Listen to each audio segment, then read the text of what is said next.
If you sign up for their program, you get a light-skinned, weird-faced wife that never do an interview. Oh, man, come on. Listen, in 20 years, won't do an interview. He finally realized, okay, I got to say something. He was like, oh, I'm sorry.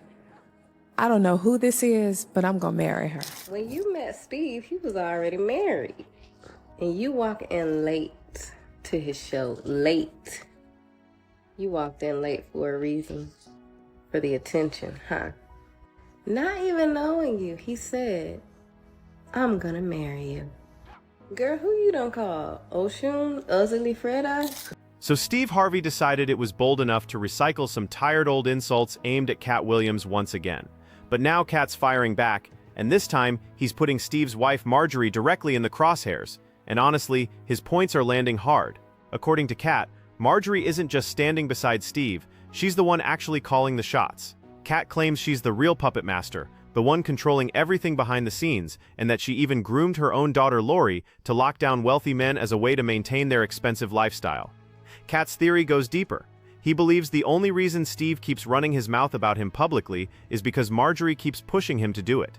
Apparently, she's still holding a grudge over Katt exposing that alleged contract Steve supposedly signed, the one that came with requirements like securing himself a light-skinned, unconventional-looking wife. So now Steve's out here taking shots at Katt, but according to this theory, Marjorie's got her hands so far up his back she might as well be working him like a puppet. Let's break this down properly. Is Marjorie actually some kind of calculated mastermind who orchestrates every move from behind the curtain? Or is she just someone who saw an opportunity, played her cards right, and rode the wave all the way to the top? If I had a chance to talk to Katt about anything, I would just ask him what's wrong. Well, it's sure been more than 2 years since Katt Williams sat down for that now legendary Club Shay Shay interview, and somehow Steve Harvey still can't let it go. Back when that interview first blew up online, Steve didn't just brush it off. He went full threat mode and said he'd handle Katt violently if he kept talking. Hey, don't get off the wall to dress some pity idiot boy who ain't got going for himself. Now you done stopped your climb up on the wall so you can come down here and talk to his little punk. Don't do that, man. I stay away from it. Now, do I want to? Yes.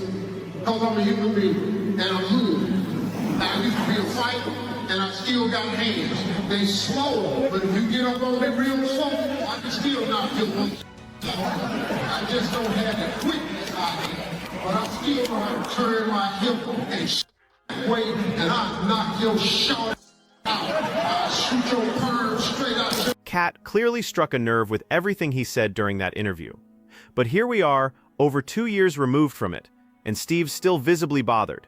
He recently sat down on the Pivot podcast and brought Katt up again, this time trying to frame him as someone who's just envious and resentful because he never reached Steve's level of mainstream success. The social media fodder was upset with you for the way you finally responded to him.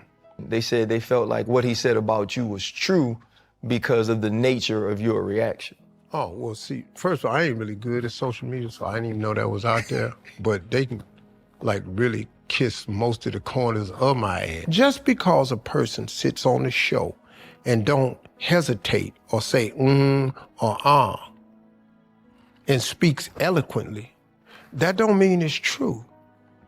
That just don't mean it's true, man. Because we not in the same league, dog. We shooting at two different baskets. I shouldn't even have said nothing. I think that's kind of like hate and jealousy. And hate and jealousy is a form of grief. You're grieving because obviously all them people you talking about have something you either want or are something that you ain't. And you're grieving, and the funeral becomes the podcast. So now let's just... But here's the thing. If Steve genuinely believes Katt's just bitter and jealous, why did he react so aggressively in the first place? You don't publicly threaten someone unless what they said actually got under your skin. That's where Marjorie enters the conversation.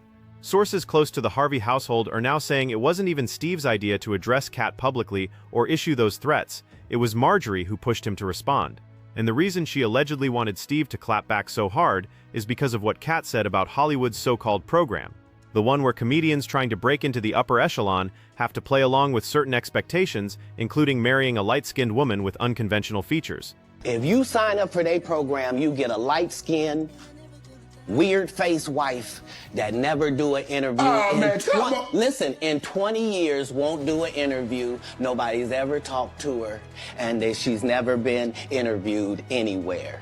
And now, understand, I'm not talking about one person. What I just told you applies to 7 people. How they all end up with that. That's part of what you get. I came in this business saying I was going to expose. Katt also didn't hold back when talking about how Steve ditched his first wife and left her struggling, only to later rewrite history and pretend Marjorie was there supporting him from day one when he had nothing. Thanks to my wife, I'm where I am. You said that about the first wife. You forget that? You told us it was her, then you went and married somebody else that think like a man. Like, what are you talking about? They think they can rewrite history. These days, Marjorie Harvey projects this image of luxury all over social media, hanging out with celebrities and billionaires, draped in designer labels and boarding private jets like it's nothing. But before she crossed paths with Steve, her life looked completely different. She wasn't flying first class or shopping on Rodeo Drive, she was living in a totally separate world. Then one night she walked into a comedy club in Memphis, locked eyes with Steve from across the room, and he claims it was love at first sight, like something out of a movie. So I came late, came down front with my girlfriend. Our seats were right here at the front, right by the stage. So we were sitting here, the stage was here. So he's just quiet. He just keeps staring at me. So I'm waiting on him to make me a part of the show so we can get on with the show. So he stayed quiet so long staring at me. Now everybody in the club is looking at me. And so he finally realized, okay, I got to say something. He was like, oh, I'm sorry. I don't know who this is, but I'm going to marry her. They started spending time together, and things seemed promising at first. But after a few weeks, Marjorie walked away. Why? Because Steve's pockets weren't deep enough back then. Now jump ahead to 2005, and they reconnect. But this time, Steve's riding high off a successful sitcom, his career's taking off, and suddenly, Marjorie's interested again. Funny how timing works. And here's where things get messier. Steve was still legally married to his second wife, Mary Shackelford, when all this started. Mary later came forward and said Steve was seeing Marjorie the entire time before their divorce was even finalized. When I think about how quickly he moved forward from me to Marjorie, that was disturbing. And the drama doesn't stop there. Mary also claimed that Steve took their son Winton, turned him against her, manipulated the court system, and left her financially devastated after the divorce. He took my Winton from me. He turned my son against me, had me evicted from our house, thrown out. All the businesses, all the money, the cars. At a moment when I was down and devastated, he maneuvered everything. He maneuvered He manipulated the courts, everything against me. But according to people close to the situation, Steve wasn't running that playbook solo. They say Marjorie was the real strategist behind it all. She allegedly laid out the entire plan, convinced Steve to freeze Mary out completely, and even coached him on how to publicly destroy her reputation. Marjorie reportedly told Steve to paint Mary as unstable in the media, and Steve followed through. He gaslighted her relentlessly, calling her bitter and toxic, and even went as far as saying she was harming their own son emotionally. Katt Williams saw all of this playing out in real time and called it exactly what it was. The part that's hurtful in here is my wife and children had to be drugged into this. If you're going to be vindictive, then go ahead and just aim it at me. But my son is coming in the room crying. And no matter how much spin Steve and Marjorie tried to put on the situation, the public wasn't fooled. Almost immediately, Marjorie became one of the most disliked celebrity spouses in Hollywood. But even that controversy doesn't scratch the surface of Marjorie's past. Before she ever became Mrs. doesn't scratch the surface of Marjorie's past. Before she ever became Mrs. Harvey, she'd already been married twice before. Her first husband was a major drug dealer named Jim Townsend, and according to Street Talk, Marjorie wasn't just playing the role of supportive wife on the sidelines, she was allegedly involved in his operations. Rumor has it the FBI and DEA had her on their watch list, and they supposedly pressured Jim to cooperate with their investigation or else Marjorie would be charged too, since they claimed to have solid evidence linking her to criminal activity.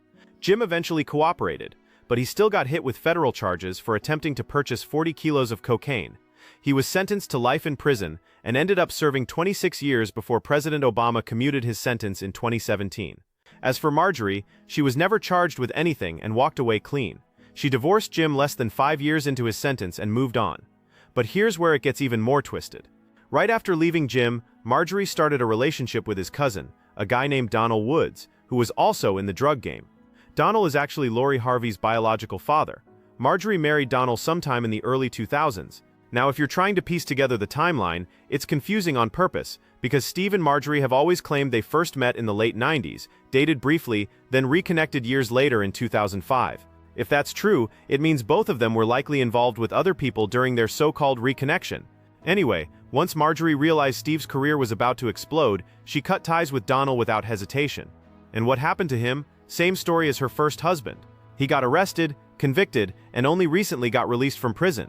Steve and Marjorie finally got married in June 2007, and Steve legally adopted all 3 of her kids, Morgan, Jason, and Lori. He already had 4 biological children from previous relationships. Now they love to present themselves as relationship experts on TV, constantly bragging about their perfect blended family. But people close to the situation say things behind closed doors are far from perfect. A source recently told Radar Online that there's serious tension in that household, mainly because Marjorie is laser-focused on pushing Lori into fame and locking her down with a high-profile husband, while practically ignoring her other children.